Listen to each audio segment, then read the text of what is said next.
तो इस बीच खबर यह भी है कि हालात वहां कितने भी बदतर हो, अमेरिका की तरफ से सप्लाई लगातार की जा रही है हथियारों की। अमेरिका ने अपने सबसे ताजा खेप में यूक्रेन को कौन कौन से हथियार भेजे हैं, मास्टर स्ट्रोक पे सबसे पहले आपको उसी की जानकारी दे रही हूं।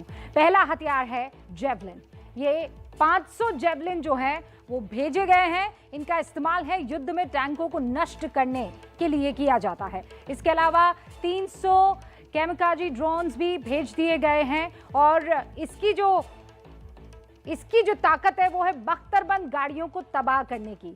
इसके अलावा ये बताया जा रहा है कि 18 होवित्जर तोपें भी अमेरिका की तरफ से रवाना कर दी गई है। इसका इस्तेमाल ये है कि लंबी दूरी से सैन्य ठिकानों पर आसानी से हमला किया जा सकता है।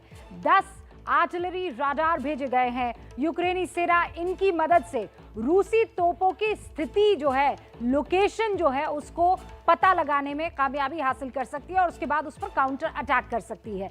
2 एयर राडार भी भेजे गए हैं। इनका इस्तेमाल है एयर सर्विलांस का।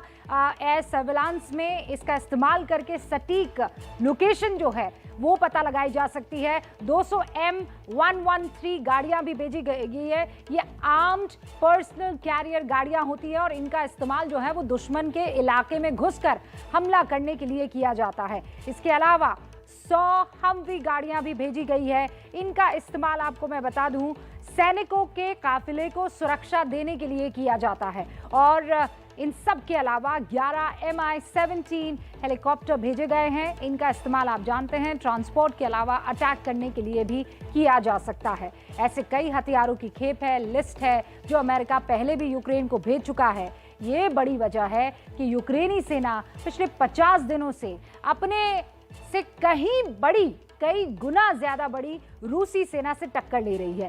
कई इलाके उसने वापस अपने कंट्रोल में लिए तो हैं, लेकिन पिछले 50 दिनों से जारी इस लड़ाई ने यूक्रेन को खून के आंसू रुला दिए हैं और इसीलिए मास्टर स्ट्रोक की कवर स्टोरी इसी पर आधारित। पिछले 50 दिनों से पूरा यूक्रेन रूसी सेना की गोलीबारी और बमबारी से जल रहा है। रूसी मिसाइलें यूक्रेन के बड़े बड़े शहरों को खाक में मिला चुकी हैं। जिन शहरों पर कभी यूक्रेन को नाज हुआ करता था, अब वो मटिया मेट हो चुके हैं।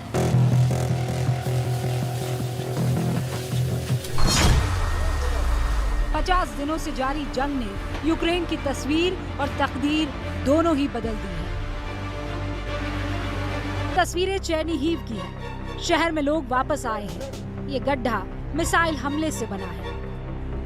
अपने शहर, अपने घरों को तबाह और बर्बाद देखकर लोगों की आंखें नम हो गई हैं।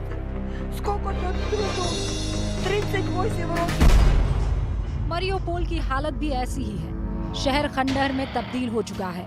ड्रोन से शहर की जो तस्वीर सामने आई है उसमें जबरदस्त लड़ाई होती हुई दिख रही है। धमाके होते हुए नजर आ रहे हैं।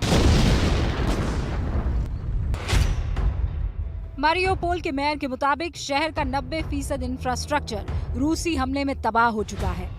21,000 से ज्यादा लोगों की मौत हुई है।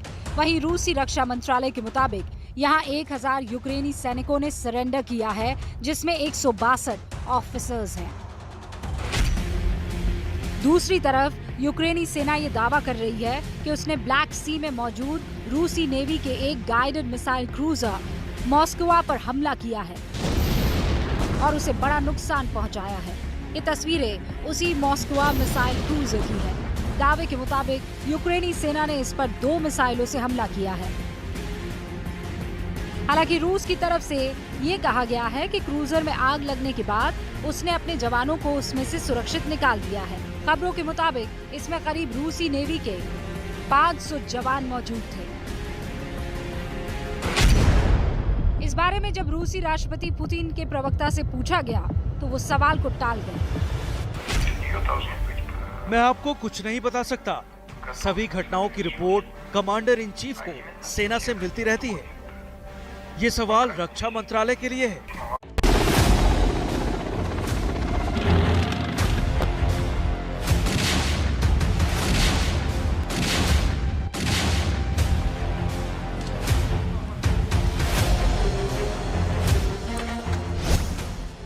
यूक्रेन में रूसी सेना की मुश्किलें और ज्यादा बढ़ने वाली है, क्योंकि अमेरिकी हथियारों की अगली खेप वहां पहुंचने लगी है।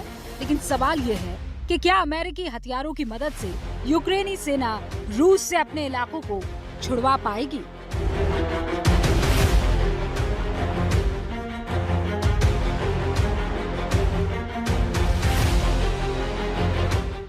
इस सवाल का जवाब जानने के लिए एबीपी न्यूज संवाददाता नीरज राजपूत ग्राउंड जीरो पर पहुंचे। एक्टिव वॉर जोन में लुहांस्क भी शामिल है। लुहांस्क में नीरज राजपूत को क्या मिला, आप भी देखिए। इस वक्त हम एक यूक्रेनी सेना के एक मोर्चे पे बंकर में आ चुके हैं। ये लुहांस्क का इलाका है यहाँ पर, क्योंकि अब यहाँ से यूक्रेनी सेना भाग चुकी है, लेकिन उनके हथियार यहाँ पड़े हुए हैं। जैसे कि भी कैमरामैन मान ने दिखाए, एक रॉकेट लॉन्चर दिखाया यहाँ पर, और भी यहाँ पर हथियार पड़े हुए हैं पुराने, देखे। और ये जो हमें जानकारी दी गई है यहाँ पर मिलिशिया के द्वारा कि ये रॉकेट लॉन्चर जो है ये अमेरिकन है, यूएस का, क्योंकि यूक्रेनी सेना को अमेरिका से और दूसरे पश्चिमी देशों से मदद मिलती है। तो उनका ये कहना है कि ये सब इसी उनके जो बंकर है उसमें से उनको मिले हैं। ये एकदम नया रॉकेट लॉन्चर है। ये देखिए, ये भी किसी यूरोपीय देश का ही रॉकेट लॉन्चर, उनका कहना है कि ये किस देश का है। लेकिन जैसे कि अभी भी यूक्रेनी सेना को बहुत ज़्यादा मदद मिल रही है। अब क्योंकि यूक्रेन के राष्ट्रपति जेलेंस्की लगातार ये मांग करते हैं यूरोपीय देशों से और पूरी दुनिया से, अमेरिका से खास तौर से, कि उनको वेपन मिलने चाहिए। तो क्योंकि उनका जो मेन रूस का जो टारगेट था वो ये था कि यूक्रेन की सेना को डीमिलिटराइज करना, यानी कि उनकी पूरी सेना को ख़त्म कर देना, उनके आर्म्स, एम्यूनिशन डिपोज, उनके फ्यूल डिपोज, सबको तबाह करना है, डिस्ट्रॉय करना है। इसलिए उनके पास अब वेपन्स नहीं बचे थे लड़ने के लिए, इसीलिए उन्होंने मांग की और उनको इस तरह के वेपन्स मिल रहे हैं। लुहांस्क शहर में तो सब कुछ सामान्य ही नजर आता है, लेकिन शहर से बाहर निकलते ही तस्वीर बिल्कुल बदल जाती है। कहते हैं चप्पे चप्पे पर रूसी सैनिक और रूस समर्थित विद्रोही गुट के हथियारबंद लड़ाके दिखाई पड़ते हैं।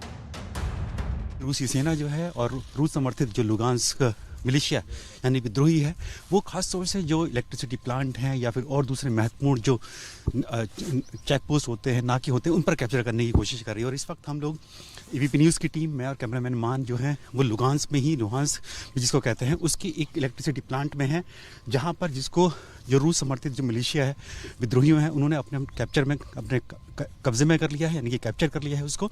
और यहाँ पर हम लोग पहुँचे हैं उन्होंने ये दिखाने के लिए कि जब यहाँ पर जब यूक्रेन की सेना का अधिकार था, यूक्रेन की गवर्नमेंट का, तो उन्होंने यहाँ की जो इलेक्ट्रिसिटी थी, जो बिजली थी, पावर सप्लाई थी, वो तक भी बंद कर दी थी। इसीलिए बेहद ज़रूरी था कि इस इलेक्ट्रिसिटी प्लांट को जो रूसी सेना है और रूस समर्थित जो मिलिशिया है उसको कैप्चर कर ले, और उसी के लिए उन्होंने यहाँ पर ये किया है।